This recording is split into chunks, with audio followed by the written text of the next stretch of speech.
What's happening, everybody? This is 300-pound dad to Ironman coming at you with another episode of 357 days left of Why the Hell Am I Doing This? Well, today was my big run. It was before we start tapering off, before my race, and my head was full of crap. I didn't want to do it. I tried to find every excuse not to. I tried to pin things against me. I woke up ready to go. I made some breakfast and some coffee. Got some of that Dave's good seed bread with some avocado on it and some everything bagel sprinkled on it. A couple cups of coffee. Emptied out the tanks, if you know what I mean. And then right when I was ready to leave, walled with just thoughts and mental stress, not wanting to do it, looking for excuses, fighting demons, wanting to stay home, saying, it'll be okay if you miss it, you already did enough. Then I talked to my wife. She came downstairs. She's like, "What's up?" And I'm like, "Thought you were going to leave already." I'm like, "That was the plan, but I'm really just not feeling it." I started just, communicating with her, telling her, like, "This sucks. I don't want to do this today. Screw it. Let's just go go do something else." She's like, No. You got to do this, And she's been like my backbone for this the whole time, really just believing in me. So she's like, "I got an idea. You don't want to do this? I'm going to give you a way that you have to do this." She doesn't even know what burn the boats is, but she burned my boat. She drove me 12 miles out from the house, looked at me and said, "Kick rocks. Get out. Make it home." Total definition to burn the boats. She drove me out there and was like, "Well, you're going to make it home or not." I'm like, "Yeah, right, let's do this." I was looking at the road on the way there, and I was like, "No, we can't do this one. We can't do that." And she's like, "We're going to the Chinese restaurant. You're getting out," which is like 2 towns over. And I was like, "All right, okay."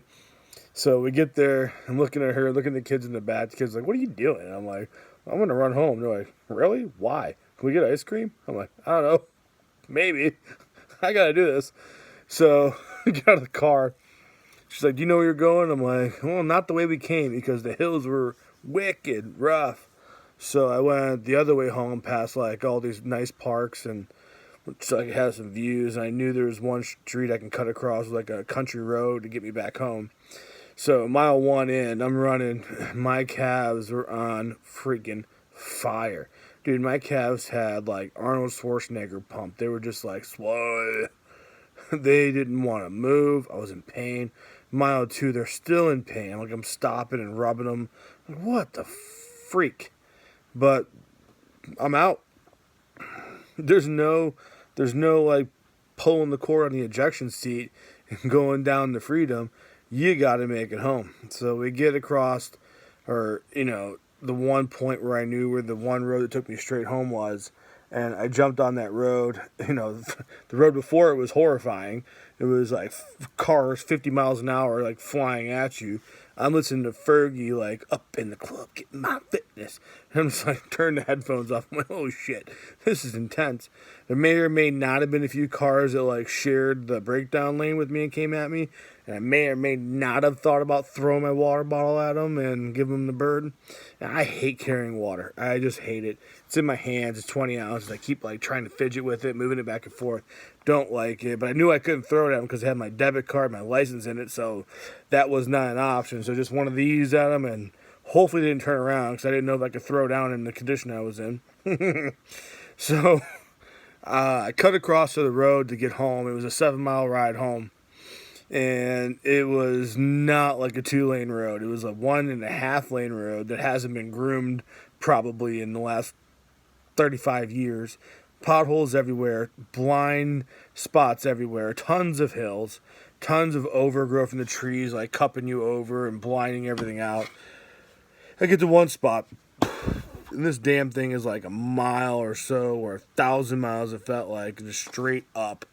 Look at it later on the Garmin. It was an 800 to a 1,500 incline. I don't know, that's a lot. It felt like hell. It felt like Everest. Get over it. Start heading, descending down. I was like, I know where I'm at. Okay, here's the hunting club. I'm almost home. I'm getting there. Getting to the neighborhood, and I cut the corner. Text my wife. I'm like, can you set up a water bottle for me, like outside the front yard with ice in it? She's like, are you done? I'm like, I'm in the neighborhood now. She's like, she's been shooting me like little texts the whole time, like, you're doing great, you got this.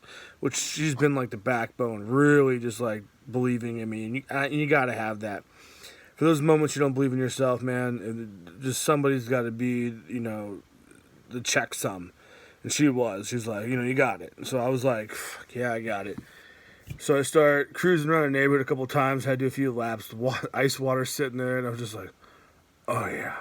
Dumping it on my head. Neighbors probably like, what the hell's wrong with this guy? Just like in the yard, like, pour some sugar on me, baby. Like, just in the middle of a White Snake video. Drinking it up. Turn and burn.